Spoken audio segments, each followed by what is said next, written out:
All right, everybody, we are back again for another episode of the Coach's Compass. Now, remember, I don't know what episode it is. I just continue to record, continue to bring on cool guests from all across the world. Hit that like, subscribe, comment button down below so we can continue to have this thing grow and continue to bring on cool guests from all across the world. Now, I've got another special two guests with me here today. I've got Dr. Pete and I've got Francesco from PFP Strength Conditioning, where they help athletes to unlock excellence in the body and the mind. Coaches, thank you and welcome. Thank you for having us. Man, it's always fun to get two people that work in the same company on here to kind of speak about what they do, but also how they've gotten to where they're at right now. Now, if you guys look back into the journey of your coaching career, when did you guys realize that coaching was more than just a job and it was your calling? So I played football in high school for 2 years, and I always struggled with self-confidence when I was younger. I was 14. I didn't hit puberty until later. I had two older brothers that played football that were super strong, and I'm always looking up to them, competing with them. So lifting for me was always a safe haven. It allowed me to see the fruits of my labor and seeing myself build muscle.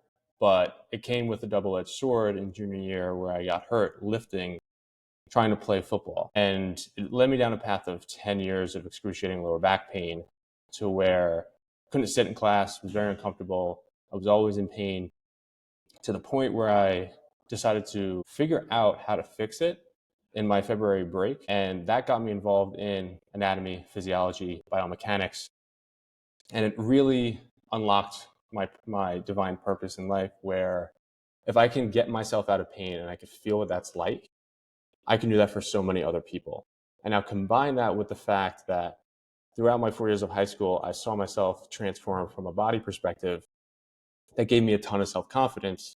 So now combining both the physical therapy piece and the strength and conditioning piece, that helps us to help other people in both body, mind, and spirit. Yeah, so my story is a little different. So I would say I was on kind of the opposite side of the spectrum. So I came into this field always surrounded by sports. So growing up, I went to Stepinac High School. We were playing football, wrestling, baseball, you name it, I was participating in it. But I was always the overweight athlete. I was always the last one in sprints, not always the strongest, the shortest.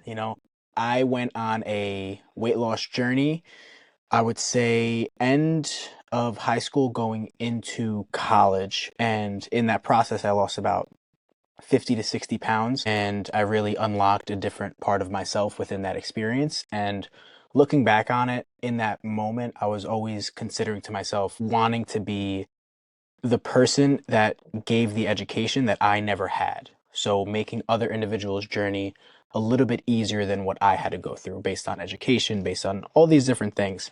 And then within that process, I also found my love for physical therapy and kind of going through my own injuries and finding different opportunities for shadowing and seeing the power of physical therapy and what it can be, and kind of combining those principles led me down the path of where I am today.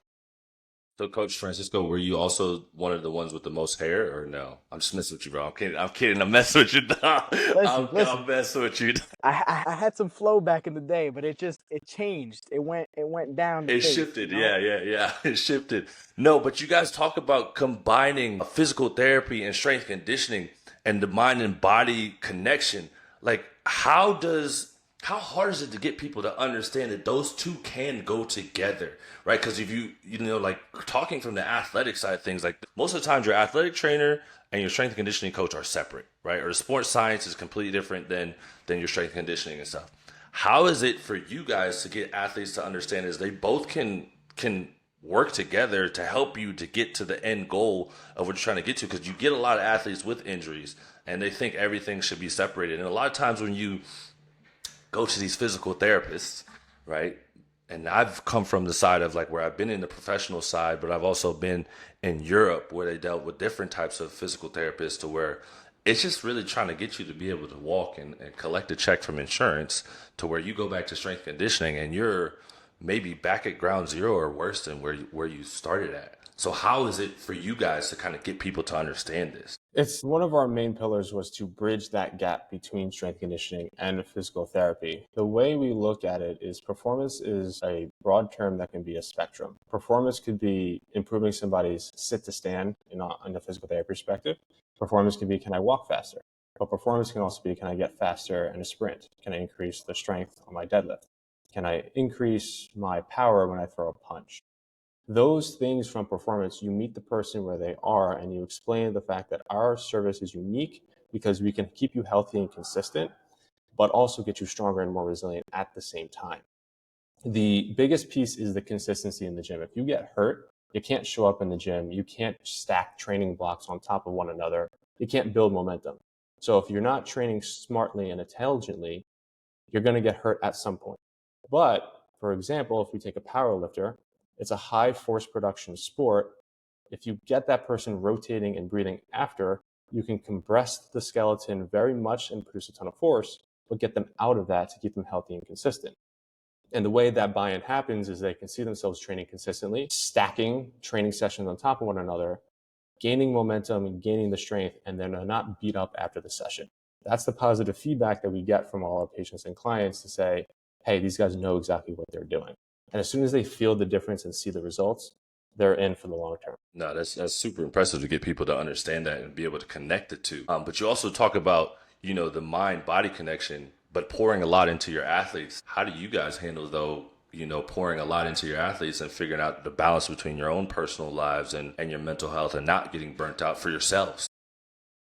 Yeah, there's always that fine balance in any profession, but for us, when we get up in the morning, because our passion is so deep for what we do, we don't necessarily look at it as work, right? Wise people have once told me that when you really love something, you don't work a day in your life. So that always helps us. Like when we wake up every morning and we see these texts and we see our patients and our clients and they're setting personal records, world records, they're moving pain-free for the first time in God knows how long. That is our why. That's what keeps us going. Obviously, lack of sleep, endless hours, 80-hour weeks. There's a lot that goes into it that no matter what we're doing, no matter how much passion we have, that's going to give us that sense of burnout. But when we reflect, put ourselves first, I think it allows us to bring our best foot forward to help our patients, right? So I always say, if you don't love yourself, you can't love others.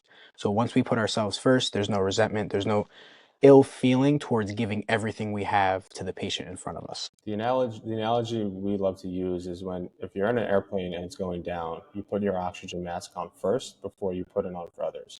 You take care of yourself first before you can take care of others. That's why I'll get up at 3 o'clock in the morning to go work out and then have a full caseload. That way, because I took care of myself first, I improved myself that day. Now I have so much more love to give to other people. If I didn't do that and I got to fit in my workout around that, you get resentful. That's where you get burnout. And that's where a lot of healthcare workers suffer from and coaches suffer from. But if you take care of yourself first, then you can have a much better energy level to take care of as many people as you need. Yeah, I mean, and that's a hard thing for a lot of newer coaches or even some of the older coaches to realize is to take care of yourself from the beginning, and then you can pour into others and help them get to where they want to get to. But if you guys look back onto your earlier days of coaching and being in the physical therapy side of things, what are some things you guys look back and think on, like, man, why was I even doing that? Like, why did I even program that? Why was I working on somebody this way? Like, what are some things that you look back and think, like, man, I wish I would have known earlier? But you can't really learn until you get the experience. Yeah, I think this one's a good one in my opinion because I was doing some solo work before Pete came on, and our whole journey is like I was doing some private work. We both studied, prepped for the CSCS, we passed, and we decided to go into this thing together. But prior to that, I was dabbling in some programming. Like I was the guy that's like, oh, if I'm strong, I could probably program other people to be strong, type of thing. So with Pete's help at first, we were always looking at like linear progression, like slowly increasing load, overload, like just like the very minute principles of strength and conditioning. And looking back at it, it was something as simple as like a 3x4 to a 3x5 to a 3x6 that like dialed down. It was just there really wasn't much science behind it, but it got people past certain plateaus, but then the plateau kind of reset. And then Pete came into the picture and we really started, diving deep into the science behind powerlifting and velocity-based training and then really seeing our patients make some gains there. And then we utilize Google Sheets to program, and we see sheet like block 1 versus block 10. And every time I dabble back to block 1, I'm just like, what were we thinking? Or what was I thinking? But it's cool to look back on it and be like, wow, we really did come far. We utilized research-based principles and educational values, one of our core pillars as well. So it's cool to look back on, and it's something that we pat ourselves on the back because it's that quality care that we like to offer. And then I would say for me is having absolutely no clue what autoregulation is. So when I was training in college, I was just working a little bit and taking classes. So I can go bananas, I can go full Neanderthal mode and lift heavy and not have any repercussions. And then once I got into graduate school and I tried to do that, or towards the end of undergrad, it didn't work. And I was trying to program other people too the same way. It's like, yeah, just go hard all the time. It's like, no. It doesn't work like that. Your body's going to break down. You're going to get hurt. So that's where we have to learn the hard way. And a good analogy that I like is if you're a lumberjack and you're constantly chopping wood, at a certain point, your axe is going to get dull. You got to take a step back, sharpen your axe, come back and be more efficient. So the concept of always going hard isn't always the best thing. We need a deload week. We need to take that time off. And as an 18, 19-year-old kid, I didn't know anything about that. I just kept going hard. But that's why your lifts kind of just sputtered out. But if you take that time to step back, you can then take 2 steps forward. Beyond those, wins, scholarships, PRs, bringing people back from, serious injuries, how would you guys define success as? Question. That's a good question. I would say spending a full hour with someone and giving them your full presence. Because in an advent world of AI where everyone can get the information, everyone can just look up, go to YouTube, find a bunch of stuff, you can't really be blessed with a one-on-one interaction where someone actually cares about you, where you feel that interconnectedness combined with the skill sets. That to me makes somebody smile. That to me makes someone feel better. That shows that we're in that person's corner, and that love that's shared between those two people in a genuine way allows everything else to follow suit from that. So whenever I can be with someone and show someone that amount of attention to detail from a personal perspective, but also our core pillar of quality care, everything else just follows from that. And I know some days when I'm on and some days when I'm off, I need to find a way to get on so that way that person can feel loved, that relationship happens, and that's how people stay for the long term. Doesn't really matter what happens in the interim, as long as that trust is built, they will stay with you consistently over time, and then that's when the results will happen. Yeah, I'm with Pete on that one. When I think of success, I like to think of community, culture, passing on everything that we've learned into the community that we've built, I think is very powerful because we help these individuals find their own tools. They have the tools. We just help them unlock them, right? We're a very minute piece of a very big puzzle. So when I think of success, I like to look at the gym that we're working at and see all of the people or members of that gym doing movements that we've programmed, not only them, but other individuals. And it's a culture of long-term, just healthy movement patterns, keeping people healthy for a long amount of time. It's not just the individual we're working with, but it's the community that we're building at the same time. Because when you look at the fitness community, there's a lot of toxicity behind it and who could lift the most, ego this, ego that. But to do something, yeah, so to do something that is true, honest work that keeps individuals healthy for a long period of time, I think that's when I'm very happy and feel successful in what we do.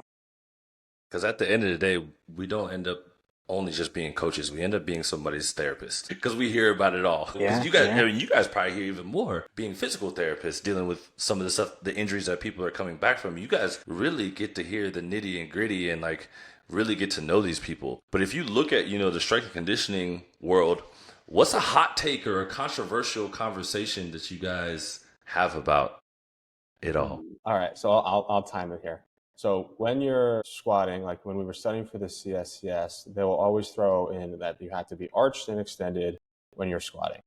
To us, we want to be able to stack the rib cage on top of the pelvis so that your diaphragm and your pelvic floor can be stacked like a soda can, so you can create enough intra-abdominal pressure under the load that you're lifting.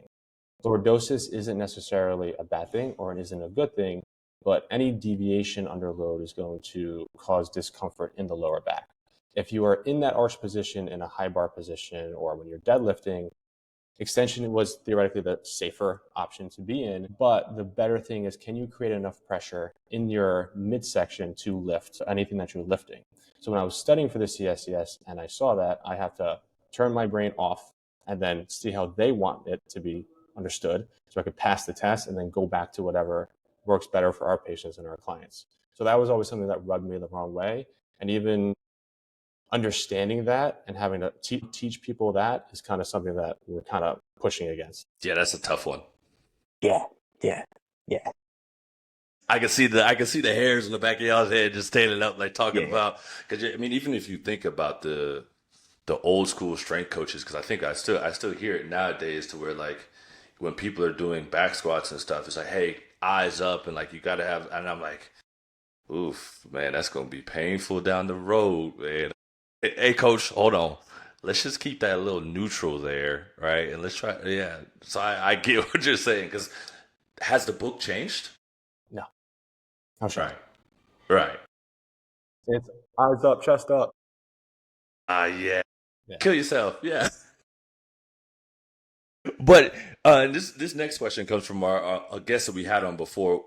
If you guys have thought about it now, what's y'all's exit strategy? Like, how do you plan to leave coaching, and what's your next step after? Like, what is it going to be like? What's life going to be like after being a doctor, after being a coach, after running your business? Like, what does it look like for you guys on the other side of things? You didn't like that question? Oh, that's a good question. I think at some point it'll be more of a weaning down because, like Chesco said, it's something that is our purpose to help people. Now, picture perfect, we want to be able to still help people in any capacity, whether that's mentorship and giving people our pearls of wisdom that we learned throughout our course of experience. That way they can get there faster than whatever we did. And then another opportunity would be to do more of a lower caseload, but let someone else take over the business side of things down the line that we trust to then keep growing the brand, because that's something that we created, and then being able to see that grow because we mentor those people and now they have the tools to be more efficient in their process will be something that is something that we would want to see, that our company grows once we're gone. I love it. I love it. Now, before we get out of here, what's something you would want us to ask our next guest? That's a good, you're asking some good questions, man. I love it. We're getting in here. That's an intense one too. This is I like to, just keep an open conversation and ask you guys some things that people maybe don't ask you on a daily basis. I would like to know from other strength coaches, what do they think, or how beneficial would it be to work hands-on or one-on-one with an athletic trainer or a physical therapist? Rather than being two separate entities under an umbrella of a sports team, what do they think the power of merging together would be? What would you say it is for you? Do you think there is power? I mean, obviously you guys think there's power in merging it, but why? I think it allows for efficiency. When there's a disconnect between one and the other, you can be overloading certain movements or muscle groups that shouldn't be. You can be putting people in certain positions that can then lead to injury. But when you get the input from the physical therapist or the healthcare professional, I think it allows programming to be as efficient as possible.